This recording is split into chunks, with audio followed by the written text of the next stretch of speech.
Hello dear students, hope you all are fine. Welcome to DSEJ Home Classes, an attempt to connect learner with instructor. This digital initiative has been started by Directorate of School Education, Jammu. I am Sonakshi Sharma, lecturer in zoology. Students, you know we are studying the unit Genetics and Evolution. We have covered many of the topics of this unit. And today we are going to begin with the next part, and our topic for today is genetic disorders. Yes, genetic disorders. Quite an interesting as well as important topic because almost हर साल इनमें से इन genetic disorders में से कोई ना कोई question exam में आता ही आता है. And this topic is very important from the point of view of your competitive exams also. So please watch this video lecture with full concentration. Try to grasp as much as you can. Before starting genetic disorders in detail, first of all we must know the meaning of a term, and the term is mutation. Students, if we see the literal meaning of mutation, then mutation means change. Mutation का मतलब है change, बदलाव. In biology, mutation is a phenomenon which causes alteration of DNA sequences resulting in changes in the genotype and phenotype of an organism. Biology में अगर हम बात करें तो mutation का मतलब है alteration in the DNA. Mutation means alteration in the DNA. What is the meaning of alteration? Alteration का मतलब भी क्या है? Change. Alter means change. लेकिन change हो कहाँ रही है? Alteration is occurring in the DNA. So if there is any change, any alteration in the DNA, that is mutation. And what is the result of mutation? अगर DNA sequences में DNA में alteration हो जाए, change हो जाए, तो उसका result क्या होगा? हम जानते हैं that DNA specifies the genotype and phenotype of an organism. एक organism के genes कैसे हैं और उन genes की वजह से organism का phenotype कैसा है, ये दोनों चीजें depend करती हैं DNA पे. अगर DNA में ही कोई change आ जाए, DNA में ही कोई alteration आ जाए, तो उस organism का genotype as well as phenotype, these two will also get altered. Genotype and phenotype of the organism will also change, right? अब म्यूटेशन को डिटेल में समझने के लिए हमें डीएनए का स्ट्रक्चर पता होना चाहिए. एंड वी नो डीएनए में 2 स्ट्रैंड्स होते हैं. There are 2 strands which make a DNA molecule, and between the strands are present nitrogenous bases, right? And there are 4 nitrogenous bases: ATGC, adenine and guanine, thymine and cytosine, और इनकी pairing होती है. दोनों strands के बीच में इसी तरह से बहुत सारे बेस पेयर्स प्रेजेंट होते हैं. अब इस डीएनए के बेसिक स्ट्रक्चर में अगर कोई भी चेंज आती है उसे हम कहेंगे म्यूटेशन. और म्यूटेशन की वजह से ही जेनेटिक डिसऑर्डर्स होते हैं. Mutations give rise to genetic disorders. So now let us start studying about genetic disorders.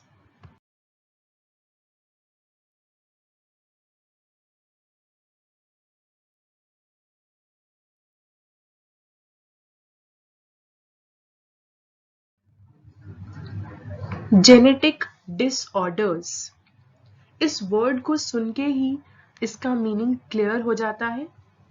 Genetic, genetic means which is related to our genes, related to our DNA. और disorder क्या होता है? Disorder means किसी भी system में कोई खराबी हो जाना, कोई भी गड़बड़ी हो जाना. तो जेनेटिक डिसऑर्डर्स क्या है?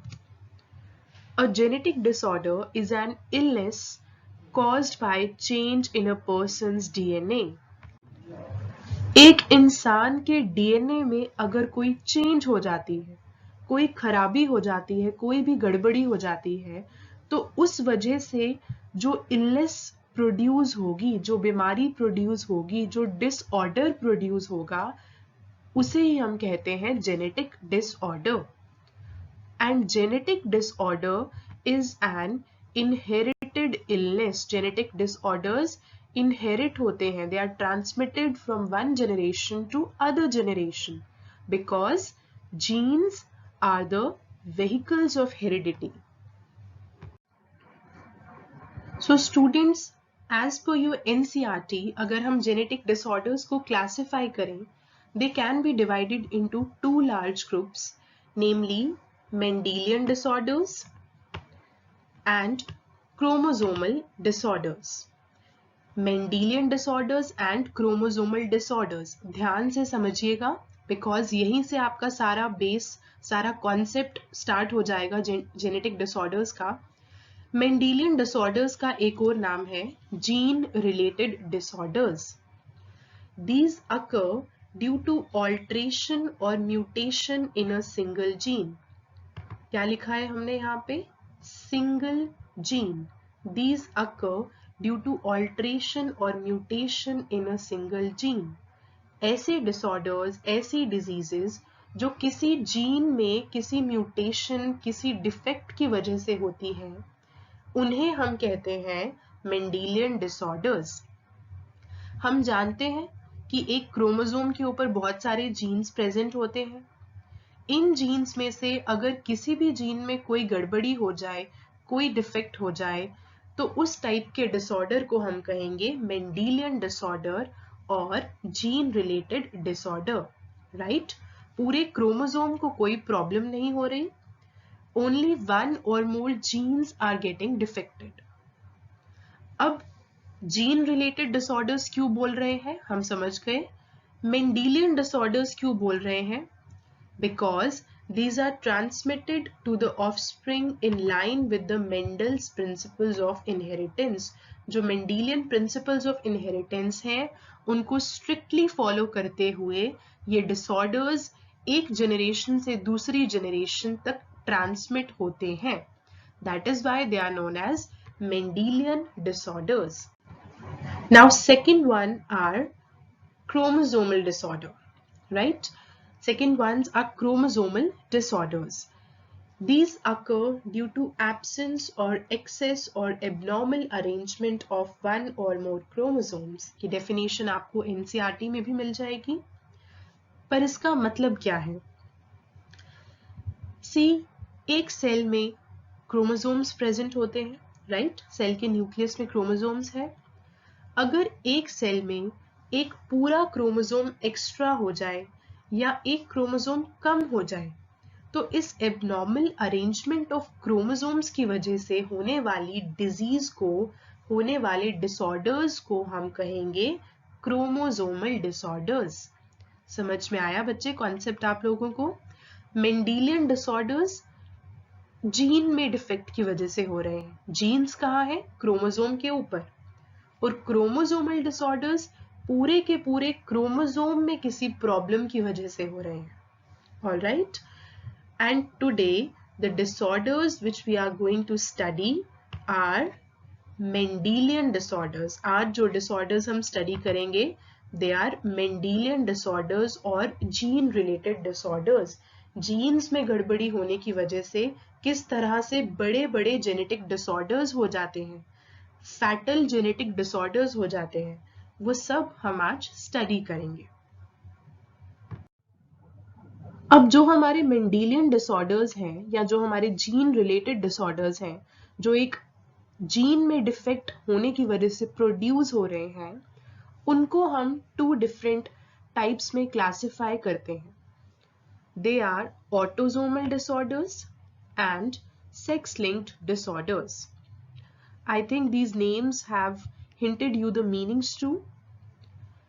And if you are not able to get it, then जरा सा हम flashback में चलते हैं. In the previous lecture, we studied that हमारी सेल्स में 46 क्रोमोसोम्स होते हैं जो कि 23 पेयर्स की फॉर्म में अरेंज्ड हैं। इस डायग्राम में हम देख सकते हैं we have a cell, we have a nucleus and nucleus contains 23 pairs of chromosomes. हमारे chromosomes पेयर्स की फॉर्म में प्रेजेंट है। We are diploid organisms, we have 2 sets of chromosomes. अब ये जो हमारे 46 क्रोमोसोम्स हैं इनमें से 44 क्रोमोसोम्स या हम कह सकते हैं 22 pairs of chromosomes they are somatic chromosomes और autosomes while 2 chromosomes or 1 pair of chromosomes are sex chromosomes or allosomes.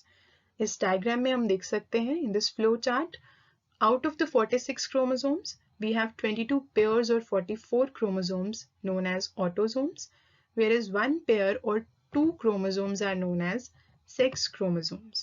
And these sex chromosomes are finally going to determine the sex of a person, that is whether a person is going to be male or a female. And we very well know that human males have 44 autosomes plus XY. The sex chromosomes of males are XY and human females have 44 autosomes plus XX. Human females have 2 X chromosomes and males they have 1 X chromosome and 1 Y chromosome. So now we have revised the concept of autosomes and sex chromosomes. हमने revise कर लिया autosomes क्या है, sex chromosomes क्या है। तो चलिए देखें what are autosomal disorders and what are sex linked disorders. First we are going to take up the autosomal disorders. These occur due to defects in the genes which are located on autosomes. अगर autosomes के ऊपर present होने वाले jeans defected हो जाए तो उस disorder को हम कहेंगे ऑटोसोमल डिसऑर्डर. जीन्स तो हर क्रोमोसोम पे है, चाहे वो ऑटोसोम्स हो चाहे वो सेक्स क्रोमोसोम्स हो, राइट? तो अगर ऑटोसोम्स वाले जीन्स खराब हो गए, उनमें कोई दिक्कत आ गई, तो हम उस डिसऑर्डर को क्या नाम दे देंगे? Autosomal disorder. और ये जो मैं कह रही हूँ खराब हो गए, गड़बड़ हो गई, that actually means they are getting mutated. उनमें कोई ना कोई चेंज आ रही है. That is why they are becoming non-functional. Autosomal disorder की examples देख लेते हैं. We have sickle cell anemia, phenylketonuria and many more. But यहाँ पे मैंने वही नाम mention किए हैं which are present in your NCERT. Okay. So now we move towards the sex-linked disorders. These occur due to the defects in the genes which are located on sex chromosomes. Right? अगर sex chromosomes के ऊपर present होने वाले jeans defected हो जाएं तो उस disorder को हम कहेंगे sex linked disorder. Example haemophilia, also known as bleeding disease or bleeder's disease and royal disease also, color blindness, etc. Right? So this concept is clear to you now. Autosomal disorders क्या है? जब autosomes के ऊपर present होने वाले jeans खराब हो गए तो ऑटोसोमल डिसऑर्डर है. और सेक्स लिंक्ड डिसऑर्डर्स क्या है? जब सेक्स क्रोमोसोम्स के ऊपर प्रेजेंट होने वाले जीन्स खराब हो गए, so that is sex linked disorder. अब आप सोचिए ह्यूमन बीइंग्स के पास कितने टाइप ऑफ सेक्स क्रोमोसोम्स हैं? 2 types of sex chromosomes, right? X chromosome and Y chromosome, correct? तो सेक्स लिंक डिसऑर्डर्स जो हैं उनको हम फर्दर क्लासिफाई कर सकते हैं into 2 types, that is Y link disorders and X linked disorders. Y chromosome किस में होता है? मेल्स में, करेक्ट?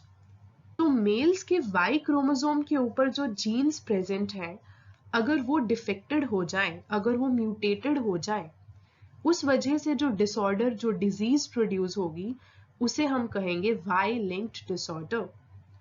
और अगर एक्स क्रोमोसोम के ऊपर जो जीन्स प्रेजेंट है वो म्यूटेट हो जाए, वो डिफेक्टेड हो जाए, if they stop their function, then the resulting disorder will be named as X-linked disorder. Right? So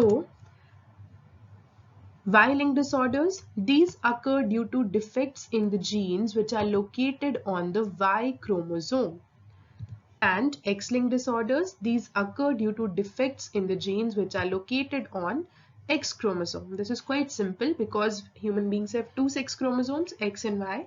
So accordingly, sex-linked disorders can also be of two types. और Y-linked disorders सिर्फ और सिर्फ किस में होंगे? Males में. Because Y chromosome is present exclusively in males. और X-linked disorders किस में होंगे? Both male and female. Males and females दोनों में ये disorders हो सकते हैं क्योंकि X chromosome दोनों के पास present है. So students, this concept is clear to you now. And as I told you, today we are going to study about Mendelian disorders. तो हम Mendelian disorders में autosomal disorders को भी study करेंगे और sex-linked disorders को भी study करेंगे. So let's have a look at the disorders which we are going to study today. So we have to study about hemophilia, color blindness, sickle cell anemia, and phenylketonuria.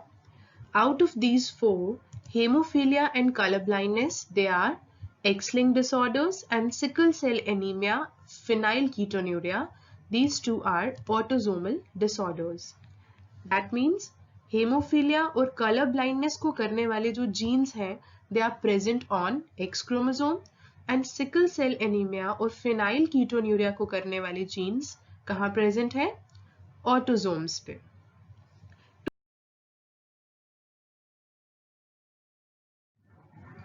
Firstly, we will study about the X-linked disorders, that is hemophilia and color blindness. But in disorders को one by one study करने से पहले हमें x link disorders के बारे में थोड़ा सा और जानना है.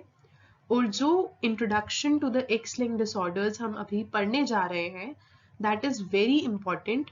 उसे आप बिल्कुल ध्यान से सुनिए, ध्यान से देखिए, क्योंकि आगे चल के हेमोफिलिया और कलर ब्लाइंडनेस को समझने के लिए this part is going to help you a lot. X-linked disorders can be divided into two types, X-linked dominant and X-linked recessive. X-linked disorders या तो X-linked dominant हो सकते हैं या तो X-linked recessive हो सकते हैं. Dominant और recessive का मतलब अब तक आपको क्लियर हो चुका होगा. Dominant अगर हम बोलते हैं that this allele is dominant, मतलब उसकी सिंगल कॉपी काफी है अपना इफेक्ट शो करने के लिए. और अगर हम कहें दिस अलील इज रिसेसिव, मतलब वो बेचारा दबा हुआ छुपा हुआ है और उसको अपना इफेक्ट शो करने के लिए दो कॉपीज चाहिए. उसको एक सपोर्टिंग पार्टनर चाहिए जो उसकी बात को, जो बात वो कहना चाहता है, जो इफेक्ट वो शो करना चाहता है, उसे एक पार्टनर चाहिए कि वो उसकी बात को सेकेंड कर सके. तो रिसेसिव अलील हमेशा 2 कॉपीज में होना चाहिए तभी इफेक्ट शो होगा और डोमिनेंट अलील की सिंगल कॉपी अपना इफेक्ट शो करने के लिए एनफ होती है. सबसे पहले हम बात करेंगे एक्स लिंक डोमिनेंट डिसऑर्डर्स की. Only one copy of the defected gene is enough for the disease to occur. Defected gene की एक सिंगल कॉपी भी काफी है, एनफ है डिजीज को करने के लिए. That is why it is X-linked dominant. Right. Defected allele dominant है, वो एक सिंगल कॉपी में भी डिजीज को, बीमारी को, डिसऑर्डर को कर सकता है. तो डिफेक्टेड अलील को हम सपोज कर लेते हैं as capital A, because genetics में डोमिनेंट अलील को हमेशा कैपिटल लेटर से डिनोट करते हैं. डिफेक्टेड अलील डोमिनेंट है तो इट इज कैपिटल ए.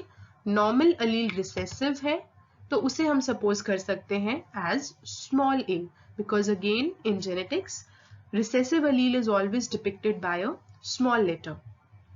तो सबसे पहले हम फीमेल का केस देखते हैं क्योंकि X linked disorder है, ये मेल्स को भी अफेक्ट करेगा, ये फीमेल्स को भी अफेक्ट करेगा. तो फीमेल्स में we know there are 2 X chromosomes, right? और हर जीन का एक अलील एक X क्रोमोसोम पे होगा और दूसरा अलील दूसरे एक्स क्रोमोसोम पे होगा। यहां इस फीमेल में अगर हम देखें तो दोनों एक्स क्रोमोसोम्स पे नॉर्मल अलील्स प्रेजेंट है, small a and small a, correct? And small a depicts normal allele, normal recessive allele. Normal functional alleles जब दोनों एक्स क्रोमोसोम्स पे प्रेजेंट है तो ये फीमेल बिल्कुल ठीक ठाक, बिल्कुल हेल्दी, बिल्कुल नॉर्मल होगी। She will be a normal female from the point of view of an X-linked dominant disorder. क्योंकि इसके दोनों जीन्स बिल्कुल नॉर्मली फंक्शन कर रहे हैं। बट अगर इस फीमेल के एक भी एक्स क्रोमोसोम का अलील खराब हो जाए, म्यूटेट हो जाए, नॉन फंक्शनल हो जाए, डिफेक्टेड हो जाए, तो she will show the disease. जैसे हम यहां देख सकते हैं, रेड कलर डिपिक्ट कर रहा है डिफेक्टेड अलील और ग्रीन कलर डिपिक्ट कर रहा है नॉर्मल अलील। पहले ये फीमेल नॉर्मल थी, अब इसके एक एक्स क्रोमोसोम के अलील के ऊपर कुछ ऐसी म्यूटेशन हो गई कि वो अलील अब नॉर्मल से डिफेक्टेड अलील में चेंज हो गया। और क्योंकि ये डिसऑर्डर डोमिनेंट है, इस डिसऑर्डर को दिखने के लिए, इस बीमारी को होने के लिए एक सिंगल अलील का खराब होना ही काफी है। ये फीमेल अब अफेक्टेड फीमेल हो जाएगी क्योंकि she is affected by the disease. So now she is an affected female. अब मेल्स की बात करते हैं। मेल्स के पास एक एक्स क्रोमोसोम है और एक वाई क्रोमोसोम है, राइट? तो एक्स क्रोमोसोम यहां पे बेचारा बिल्कुल अकेला है, मतलब इस एक्स क्रोमोसोम पे जो जीन्स प्रेजेंट हैं उनका कोई काउंटरपार्ट, कोई अलील प्रेजेंट नहीं है। तो मेल्स में 2 अलील्स वाला कोई इशू ही नहीं है, right? In case of males, अगर इस वन एंड ओनली, इस इकलौते एक्स क्रोमोसोम का जीन नॉर्मल हुआ तो वो मेल नॉर्मल होगा, और अगर इस one and only x chromosome का जीन डिफेक्टेड हुआ तो वो मेल अफेक्टेड होगा। मेल में कॉन्सेप्ट बिल्कुल सिंपल, बिल्कुल क्लियर है। अगर एक्स क्रोमोसोम का जीन नॉर्मल हुआ तो मेल नॉर्मल होगा, अगर एक्स क्रोमोसोम का जीन अफेक्टेड हुआ तो मेल अफेक्टेड होगा। अब वो डिसऑर्डर चाहे डोमिनेंट है चाहे रिसेसिव है, इट डज नॉट मैटर, क्योंकि मेल्स के पास सिर्फ और सिर्फ एक ही एक्स क्रोमोसोम है, तो वहां पे डोमिनेंट और रिसेसिव का कॉन्सेप्ट अप्लाई ही नहीं होगा। अभी हम एक्स लिंक्ड डोमिनेंट की बात कर रहे हैं, थोड़ी देर में हम एक्स लिंक्ड रिसेसिव की बात करेंगे, वहां पे भी आप यही चीज देखोगे। अगर मेल का एक्स क्रोमोसोम डिफेक्टेड है, उसके जीन्स डिफेक्टेड है तो डिसऑर्डर होगा। अगर जीन्स डिफेक्टेड नहीं है, जीन्स नॉर्मल है, तो male will be completely normal. That's it. So let us now talk about X-linked recessive disorders. 2 copies of the defected gene are required for the disease to occur. Disease के होने के लिए हमें defected gene की कितनी copies की need है? 2 copies. And why 2 copies are required? क्योंकि जो defected gene है, जो बीमारी को करने वाला allele है, उसकी नेचर रिसेसिव है, राइट? वो कभी भी डोमिनेंट अलील की प्रेजेंस में अपना इफेक्ट शो नहीं करेगा। उसको अपना इफेक्ट शो करने के लिए 2 कॉपीज में होना मैंडेटरी है, जरूरी है, तभी डिजीज हो पाएगी। तो एक्स लिंक्ड रिसेसिव के केस में हम डिफेक्टेड अलील को डिनोट कर सकते हैं बाय स्मॉल a, क्योंकि डिफेक्टेड अलील रिसेसिव है, और जो नॉर्मल अलील है उसे हम डिनोट करेंगे by capital A, because normal allele is dominant. Clear? सबसे पहले हम फीमेल का केस लेते हैं। Females have 2 X chromosomes and in this female हम देख सकते हैं दोनों एक्स क्रोमोसोम्स पे जो अलील्स प्रेजेंट हैं वो हमने ग्रीन कलर से डिनोट किए हैं, means the alleles are completely normal.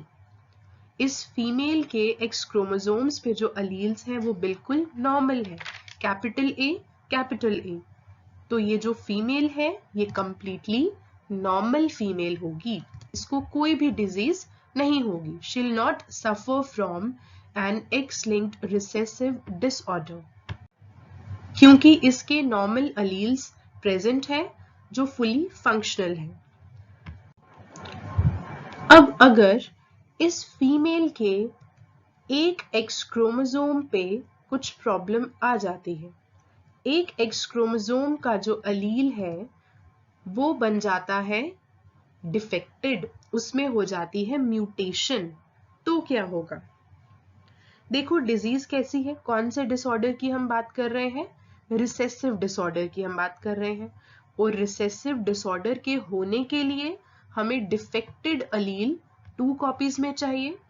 क्या यहाँ पे डिफेक्टेड अलील की 2 कॉपीज प्रेजेंट है? नो, डिफेक्टेड अलील की 2 कॉपीज तो बिल्कुल भी प्रेजेंट नहीं है, राइट? सो ये फीमेल किसी भी हालत में डिजीज्ड तो नहीं होने वाली, she will not be diseased. और अगर दूसरी तरह से भी देखें तो हमारे पास एक नॉर्मल डोमिनेंट अलील प्रेजेंट है, वो किसी भी हालत में रिसेसिव अलील को अपना इफेक्ट शो नहीं करने देगा। तो ये जो फीमेल होगी she will be completely normal, इस फीमेल में डिजीज के कोई भी सिम्टम्स नहीं आएंगे। But the story doesn't and here. अब इस फीमेल में डिजीज के कोई भी सिम्टम्स नहीं है, right? She is not diseased, but she still carries a defected allele in one of her X chromosomes. Genetically अगर हम देखें, जीन्स के लेवल पे अगर हम जाकर देखें तो इसके जीन्स में कहीं ना कहीं म्यूटेशन तो हो चुकी है, हमें वो म्यूटेशन दिख नहीं रही क्योंकि एक डोमिनेंट नॉर्मल अलील प्रेजेंट है जो उस म्यूटेटेड रिसेसिव अलील को दिखने नहीं दे रहा, उसे अपना काम करने नहीं दे रहा। लेकिन this female still carries a faulty gene. अभी भी इसके पास एक डिफेक्टेड जीन प्रेजेंट है। I repeat, इस फीमेल में बीमारी का कोई सिम्टम नहीं है, ध्यान से समझिए। दिखने में ये बिल्कुल नॉर्मल है, लेकिन इसके एक एक्स क्रोमोसोम का एक अलील डिफेक्टेड है, फॉल्टी है। और वो फीमेल, ये फीमेल इस फॉल्टी अलील को आगे चल के अपने बच्चों को भी देगी, उन्हें भी ट्रांसमिट करेगी, राइट? ऐसी फीमेल को हम कहते हैं carrier female. Very important, very very important concept. She is known as a carrier female because she is genetically carrying the disease. अपने जीन्स में she is carrying the disease. That is why she is named as a carrier female. ये concept आपको clear हुआ? Carrier female कौन होगी? जिसका एक अलील normal होगा और एक अलील डिफेक्टेड होगा। इन case of x linked recessive diseases, carriers हमेशा रिसेसिव डिजीज में ही होते हैं, डोमिनेंट में तो ये कॉन्सेप्ट ही नहीं आएगा, राइट? रिसेसिव के केस में अगर एक डिफेक्टेड अलील प्रेजेंट है और एक नॉर्मल अलील प्रेजेंट है तो ऐसी फीमेल को हम कहते हैं कैरियर फीमेल, क्योंकि दिखने में वो बिल्कुल नॉर्मल है but still she is carrying the disease in her genes. और एक और बात आप हमेशा याद रखिएगा, that only a female can be carrier. हमेशा एक फीमेल ही कैरियर हो सकती है। Male can never be a carrier of a disease. ऐसा क्यों? क्योंकि मेल के पास राइट सिर्फ एक ही एक्स क्रोमोसोम है और कैरियर बनने के लिए 2 एक्स क्रोमोसोम्स की जरूरत है, जिनमें से एक एक्स क्रोमोसोम नॉर्मल अलील वाला होना चाहिए और एक एक्स क्रोमोसोम डिफेक्टेड अलील वाला होना चाहिए। ओके, सो कैरियर्स हमेशा फीमेल्स होती हैं, कैरियर्स हमेशा रिसेसिव डिसऑर्डर्स में होती है एंड कैरियर्स दिखने में नॉर्मल होती है, लेकिन उनके जीन्स में, उनके क्रोमोसोम्स में डिजीज कैरी होती है. They carry this disease from one generation to other generation. ये तो बात हो गई नॉर्मल फीमेल और कैरियर फीमेल की. तो अब हम देखते हैं कि एक फीमेल डिजीज्ड कब होगी, राइट? तो अगर एक फीमेल के दोनों एक्स क्रोमोसोम्स पे जो अलील्स प्रेजेंट हैं वो डिफेक्टेड हों, तब ही वो फीमेल डिजीज के सिम्टम्स को शो कर पाएगी और तब ही वो फीमेल एक अफेक्टेड फीमेल कहलाएगी, right? Because the disorder is recessive. I am repeating it again and again so that आपको ये concept clear हो जाए. Disorder recessive है. Recessive disorder तभी शो होगा, तभी दिखेगा जब दोनों alleles defected होंगे. जब defected allele दो copies में present होगा, तभी एक फीमेल एक affected female बनेगी, एक diseased female बनेगी. Now this is clear to you, the concept of X-linked recessive disorders in case of females. Female normal भी हो सकती है, फीमेल कैरियर भी हो सकती है, फीमेल अफेक्टेड भी हो सकती है. और अगर हम मेल्स की बात करें तो मेल्स का केस बिल्कुल सिंपल है, बिल्कुल सेम जो हमने एक्स लिंक डोमिनेंट में पढ़ा. अगर मेल के एक्स क्रोमोसोम पे नॉर्मल जीन है, नॉर्मल अलील है, तो वो एक नॉर्मल मेल होगा. और अगर मेल के एक्स क्रोमोसोम पे एक फॉल्टी, एक डिफेक्टेड या हम कह सकते हैं एक म्यूटेटेड जीन प्रेजेंट है, तो वो मेल एक डिफेक्टेड मेल होगा, क्योंकि मेल्स के पास और कोई चॉइस और कोई बैकअप प्लान है ही नहीं. They have only one x chromosome. अगर उसके जीन्स खराब है तो डिजीज होगी, अगर उसके जीन्स सही है तो डिजीज नहीं होगी.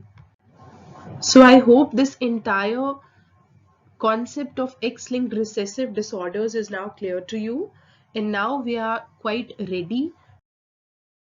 So the Mendelian disorder which we are going to study today is hemophilia, also known as bleeder's disease.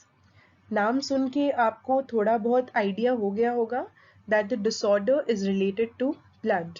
Haemo का मतलब blood related और bleeder's disease is also pointing in the direction of blood. So this disorder, this disease is related to blood. So first of all let us see कि हम इस disease के बारे में क्या क्या पढ़ने जा रहे हैं. हम इस disease के बारे में क्या क्या पढ़ने वाले हैं. What is hemophilia? Hemophilia क्या होता है? Genetics behind hemophilia and inheritance pattern of hemophilia. Inheritance pattern means hemophilia एक family में किस तरह से run करता है. How it is transmitted from one generation to other generation. So what is hemophilia? Hemophilia क्या है? It is a genetic disorder in which blood does not clot completely, leading to uncontrolled bleeding. Hemophilia एक genetic disorder है जिसमें blood clot नहीं होता, खून जमता नहीं है. And this leads to uncontrolled bleeding. Blood continues to bleed even from a small cut. देखिए, अगर आप एक नॉर्मल, एक हेल्दी पर्सन की बात करें, आप अपनी एग्जाम्पल लीजिए. अगर आपकी फिंगर पे एक छोटा सा कट लगता है तो व्हाट हैपन्स? ब्लीडिंग होती है, ब्लड बहना स्टार्ट हो जाता है, राइट? वही यहाँ पे डिपिक्ट किया गया है हेल्दी पर्सन के केस में. नॉर्मल ब्लड वेसल, कट लगा, हेमोरेज, ब्लीडिंग स्टार्ट हो गई, राइट? लेकिन कुछ टाइम बाद ब्लीडिंग रुक जाती है, bleeding stops. Why? Because healthy person का ब्लड क्लॉट करता है. आफ्टर सम टाइम कट की साइड पे खून जमना शुरू हो जाता है, जिस वजह से bleeding stops and blood loss does not occur. This is a normal process that is taking place inside the body of a healthy individual. But hemophilic person की body में ऐसा नहीं होता. In such a person, अगर एक simple minor cut भी लगेगा, that will lead to continuous bleeding because blood clotting does not occur because of inability of the blood to clot. Haemophilia के पेशेंट्स में ब्लड क्लॉट या blood coagulate या खून नहीं जम सकता. दैट इज वाई उनकी बॉडी में एक सिंपल कट भी काफी डेंजरस प्रूव हो सकता है. अब यहाँ पे एक क्वेश्चन अराइज होता है, हेमोफिलिक पर्सन की बॉडी में ब्लड क्लॉट क्यों नहीं होता? ये तो हमने बता दिया कि हेमोफिलिक पर्सन की बॉडी में ब्लड क्लॉट नहीं होता, but why blood does not clot in a haemophilic person? What is the reason behind this? The answer is, in a hemophilic person, blood does not clot due to the absence of clotting factors. There is absence of clotting factors in a hemophilic person. Hemophilic person की body में clotting factors की कमी होती है या वो completely absent होते हैं, इसी वजह से उनमें blood clotting का process नहीं होता. Now what are these clotting factors? ये clotting factors आखिर क्या हैं? Clotting factors are proteins which are important for making a blood clot. Clotting factors हमारी बॉडी में पाए जाने वाले प्रोटीन्स हैं. They are proteins. इनकी नेचर क्या है? Proteinaceous. And what is their function? They make a blood clot. Blood clot बनाने में इनका बहुत ही इंपॉर्टेंट रोल होता है. You see in this picture, इससे सिर्फ आप एक आइडिया लीजिए. It is not meant to be memorised, but try to understand the concept through this picture. एक नॉर्मल, एक हेल्दी इंडिविजुअल की बॉडी में क्लॉटिंग प्रोसेस कैसे होता है? जब भी कोई इंजरी या कोई डैमेज होता है ब्लड वेसल्स को, there is activation of clotting factors. The clotting factors are activated, right? And eventually, gradually, धीरे धीरे steps में ये clotting factors कट की साइड पे एक क्लॉट फॉर्मेशन करवाते हैं. ओके, इनका क्या फंक्शन है? ये हेल्प कर रहे हैं एक ब्लड क्लॉट की फॉर्मेशन में. Whenever there is an injury or damage to the blood vessel, there is activation of clotting factors present in the blood, right? And then these factors gradually result in clot formation. This is the case of a healthy human being. ये healthy human being का case है. एक hemophilic person के case में clotting factors are absent. Not all clotting factors are absent, but particularly some clotting factors are absent. So obviously blood will not clot and there will be uncontrolled bleeding. Uncontrolled bleeding होगी. Okay? और ये जो clotting factors हैं, they are of 12 different types in case of humans. Humans की body में 12 types of clotting factors present हैं. So depending upon which type of clotting factor is absent, hemophilia can be of many types. Haemophilia की different types हो सकती हैं depending upon कि haemophilic person की body में कौन सा क्लॉटिंग फैक्टर एब्सेंट है. हम यहाँ पे 2 मेन टाइप्स ऑफ हेमोफिलिया की बात करेंगे. First one is haemophilia A, also known as classic haemophilia. Classic haemophilia क्यों? क्योंकि सबसे पहले जो हेमोफिलिया आइडेंटिफाई किया गया था, it was haemophilia A. And also it is the most common form of hemophilia. 80% haemophilia के पेशेंट्स को हेमोफिलिया ए होता है. और हेमोफिलिया ए होता क्या है? It is caused due to the deficiency of clotting factor 8. मैंने आपको बताया टोटल 12 क्लॉटिंग फैक्टर्स प्रेजेंट हैं ह्यूमन बींग्स की बॉडी में. अगर क्लॉटिंग फैक्टर 8 की एब्सेंस है, if clotting factor 8 is absent in the body of a person, that person is suffering from hemophilia A or classic hemophilia. The second type of hemophilia is hemophilia B, also known as Christmas disease, and it is caused due to the deficiency of clotting factor 9. Clotting factor 9 की अगर deficiency है किसी human being की body में, that human being is going to suffer from haemophilia B, also known as Christmas disease.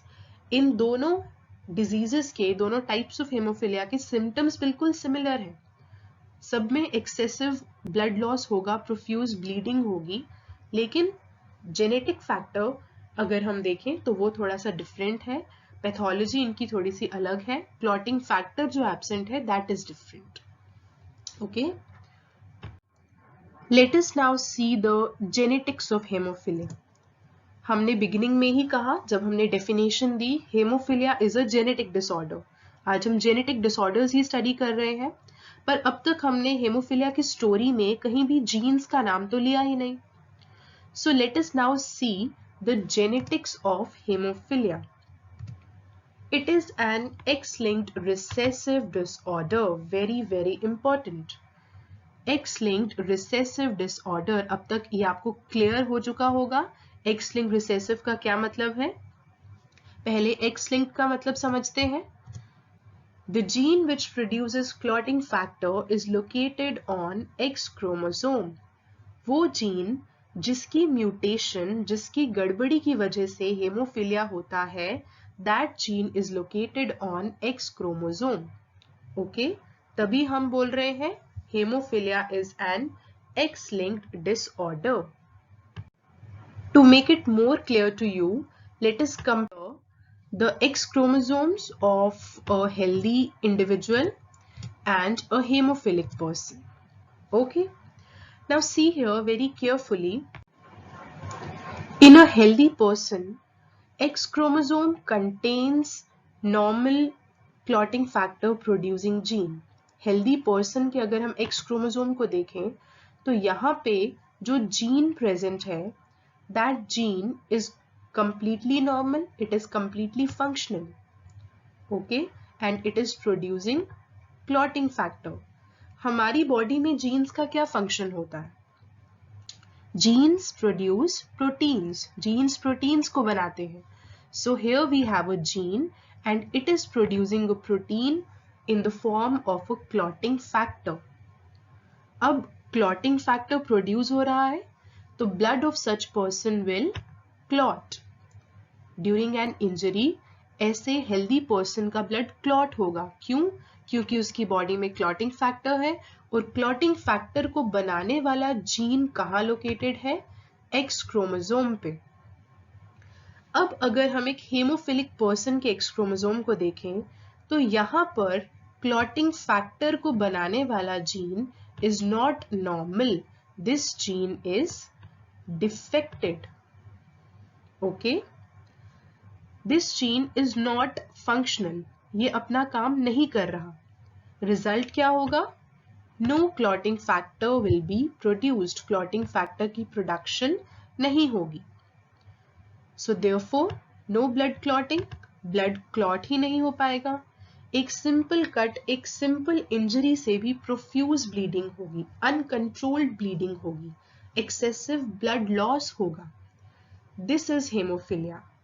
This is why hemophilia is called as an X-linked disease, because इस disease को करने वाला जो gene है वो ultimately कहाँ लोकेटेड है? On the X chromosome. Okay, so now X linked का मतलब आपको और क्लियर हो गया है। Now let us see why it is called as a recessive disorder.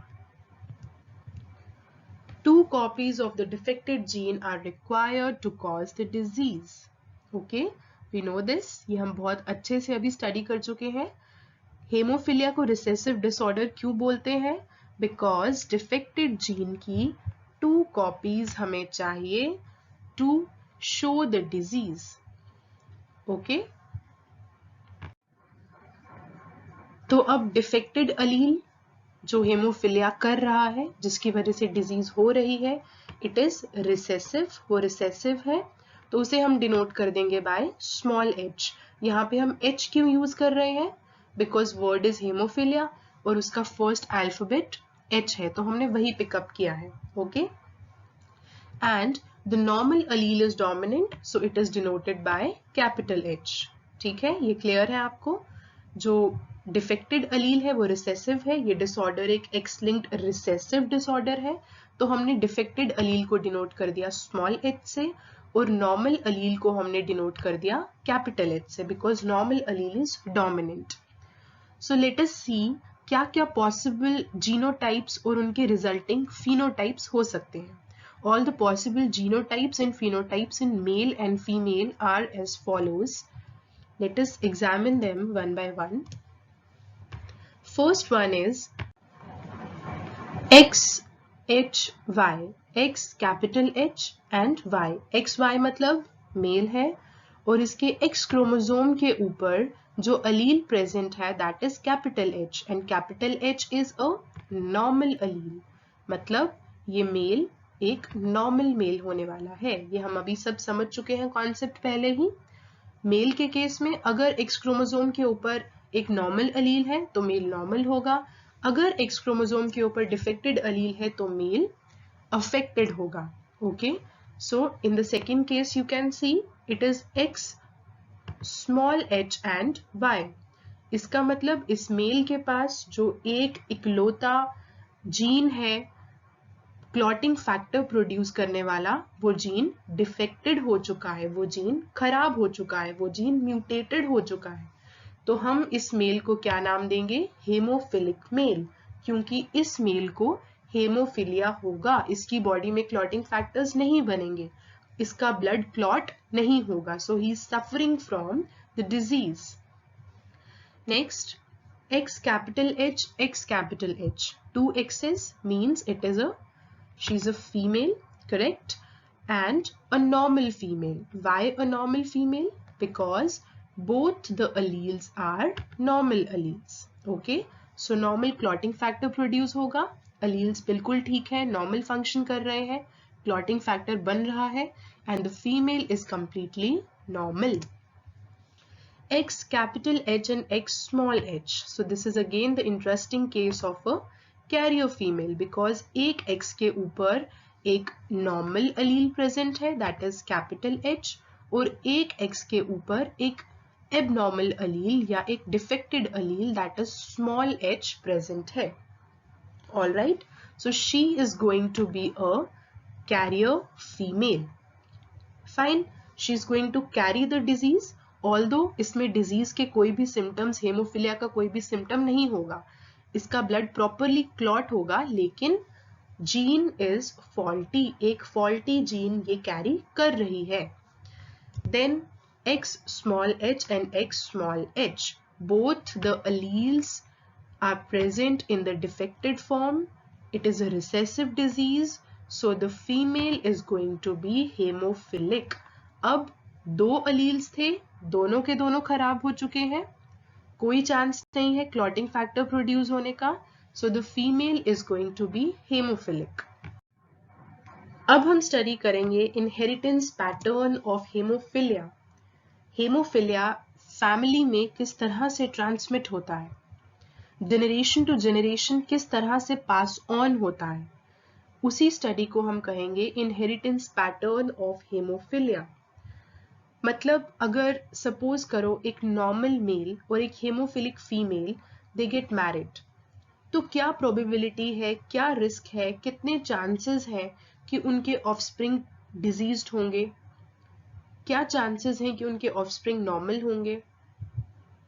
Okay, या फिर अगर एक हेमोफिलिक मेल और एक नॉर्मल फीमेल की मैरिज हो रही है तब कितने चांसेस हैं ऐसा कुछ होने के।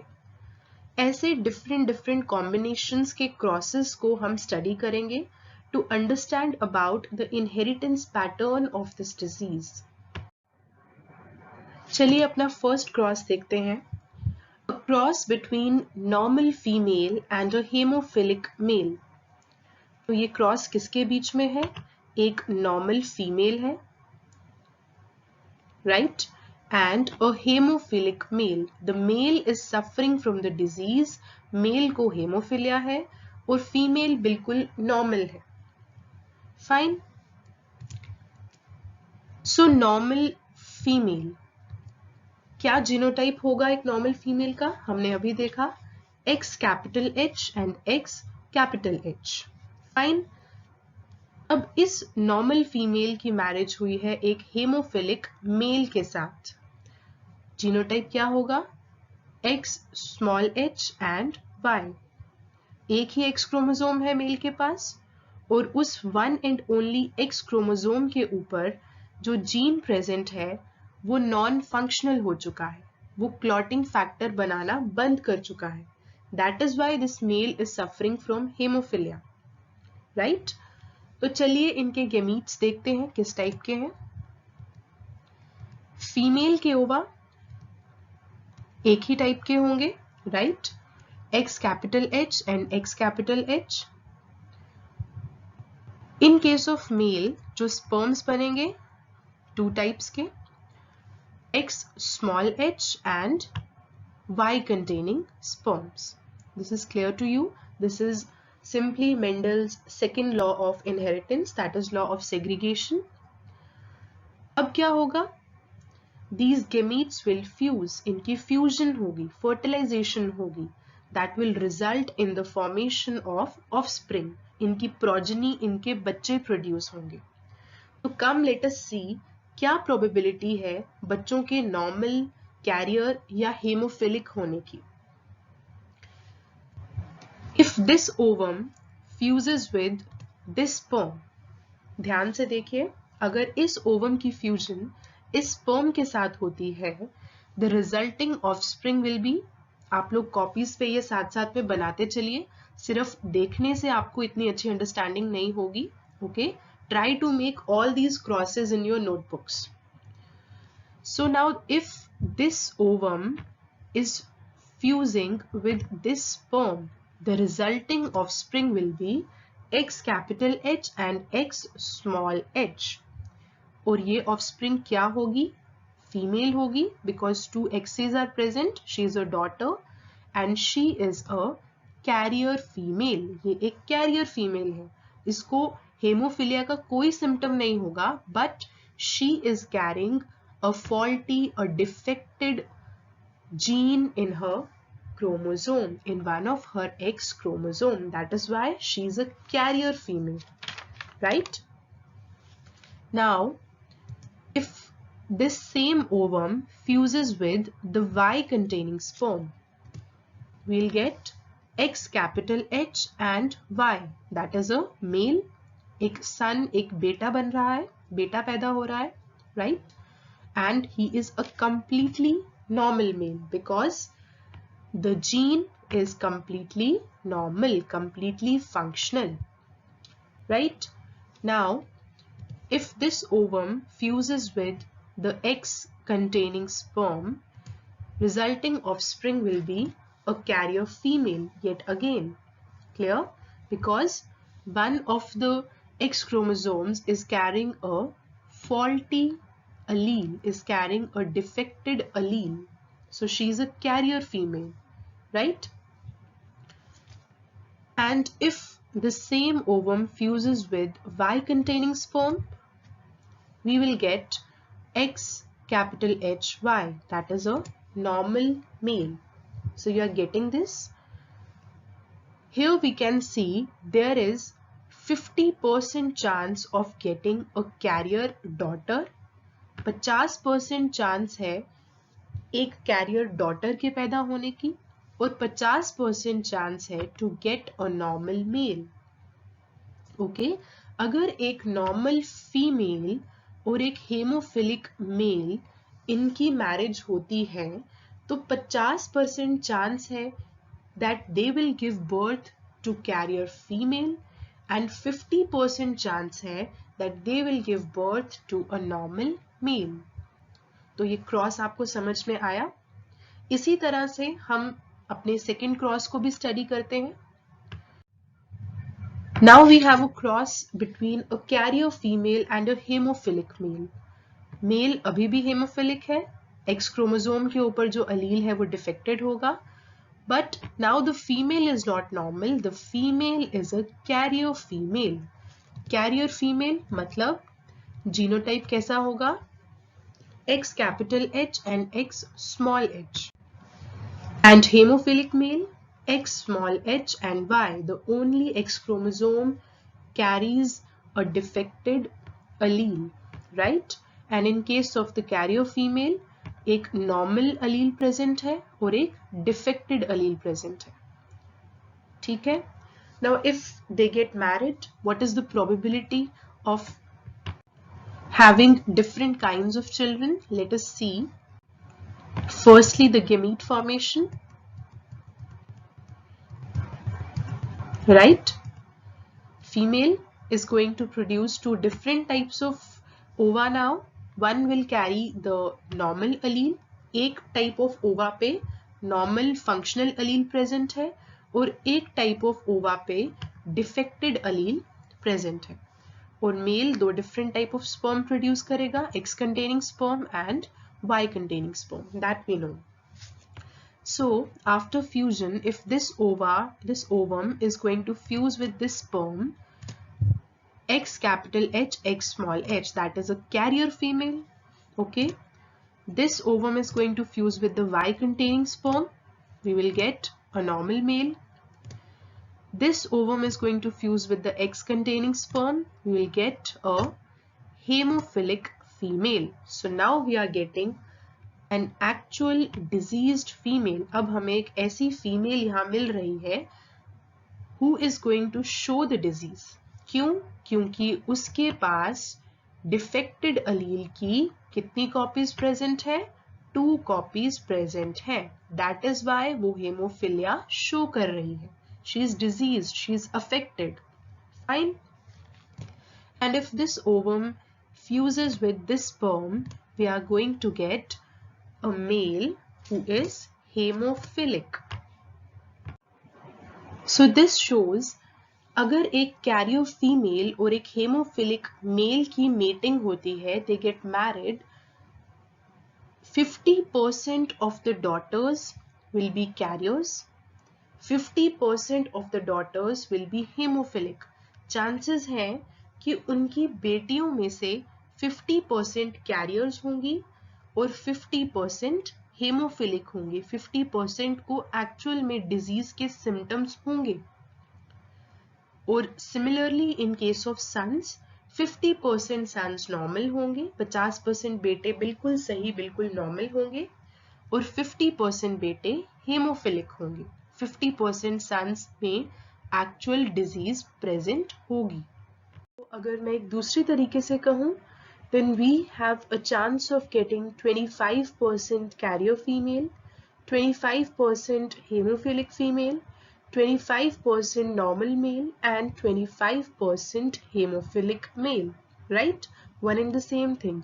पहले हमने daughters के 50-50% अलग कर दिए थे और sons के 50-50% अलग करके बोला, लेकिन अब हम overall generally बता रहे हैं that 25% चांस है कैरियर फीमेल होने का, 25% चांस है हेमोफिलिक फीमेल होने का, 25% चांस है नॉर्मल मेल होने का और 25% चांस है हेमोफिलिक मेल होने का.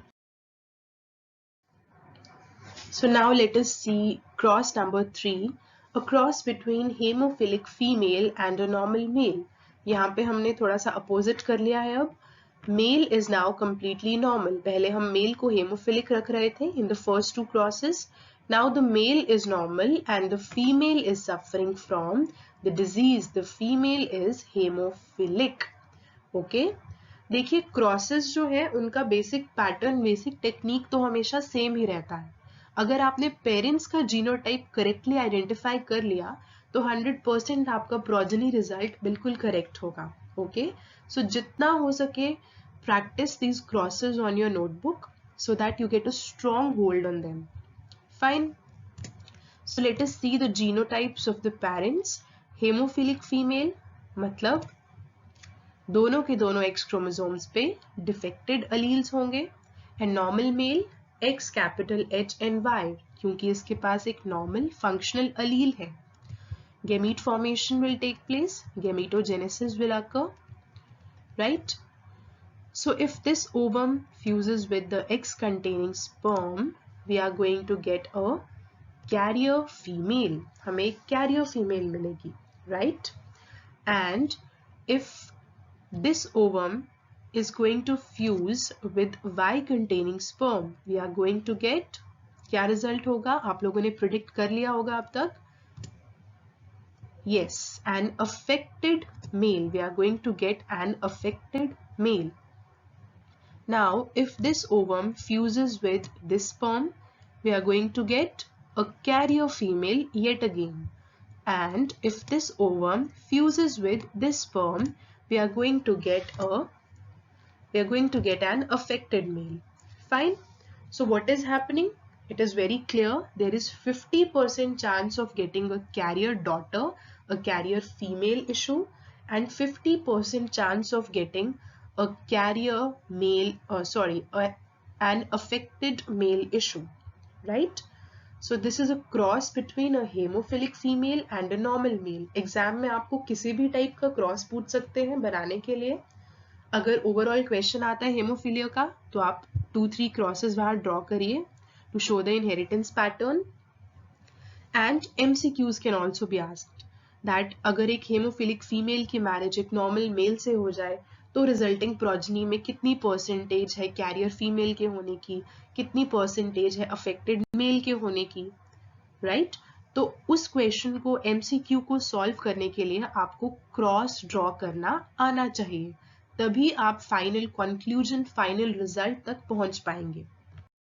Now coming to the fourth and final cross of hemophilia, a cross between carrier female and a normal male. Now a carrier female is going to be crossed with a normal male. तो इनके genotypes को जरा देख लेते हैं. Carrier female है तो genotype क्या होगा?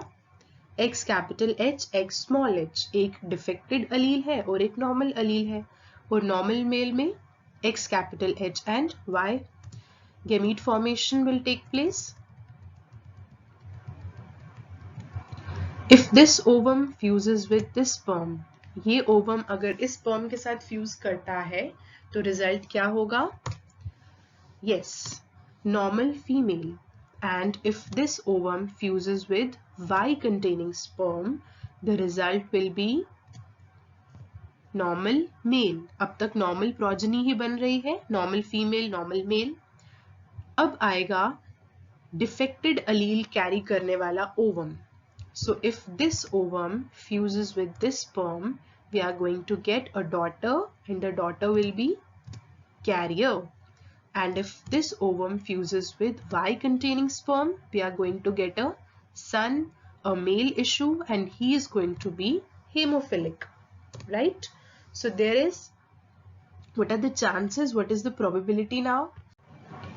25% chance of getting a normal female, 25% chance of getting a carrier female, 25% chance of getting a normal male, and 25% chance of getting a hemophilic male. Okay? Crosses को देख के घबराइए बिल्कुल भी नहीं. They are very easy, as I told you earlier. All you need is to just understand the basics and start with your copy and pen, right? Now I would like to tell you a quite interesting thing here. जब भी हम haemophilia का नाम लेते हैं उसके साथ जुड़ा हुआ एक और नाम आता है, that is Queen Victoria. Yes students, quite an interesting story here. अगर हम history of hemophilia को देखें, we will find the origin of this disease in the royal family of England. Queen Victoria was a carrier of hemophilia. Queen Victoria hemophilia की एक carrier थी, and she transmitted the trait to 3 of her 9 children. She had 9 children, and out of those 9 kids, she transmitted hemophilia to 3 children. That is why hemophilia is also mentioned as royal disease. So exam में don't get confused. अगर haemophilia की जगह कहीं royal disease लिखा है तो घबरा नहीं जाना कि ये तो हमने कभी पढ़ा ही नहीं. Hemophilia, bleeders disease, royal disease, one and the same thing. ये सब एक ही चीजें हैं, right? And one interesting fact I would like to tell you to add that every year 17 April is celebrated as World Hemophilia Day. हर साल 17 अप्रैल को world haemophilia day के रूप में सेलिब्रेट किया जाता है। Why?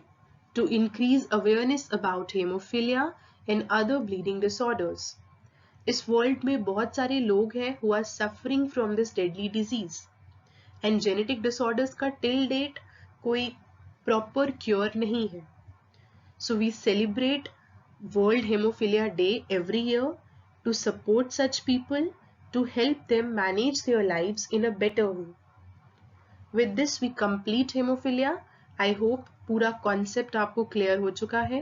हेमोफिलिया क्या है, उसके पीछे की जेनेटिक्स क्या है, इनहेरिटेंस पैटर्न क्या है, हिस्ट्री क्या है, हर चीज हमने आज क्लियर कर ली है। So here we end with today's lecture. Thank you so much. In the next lecture, we will study about the remaining Mendelian disorders. Till then, stay curious and take care.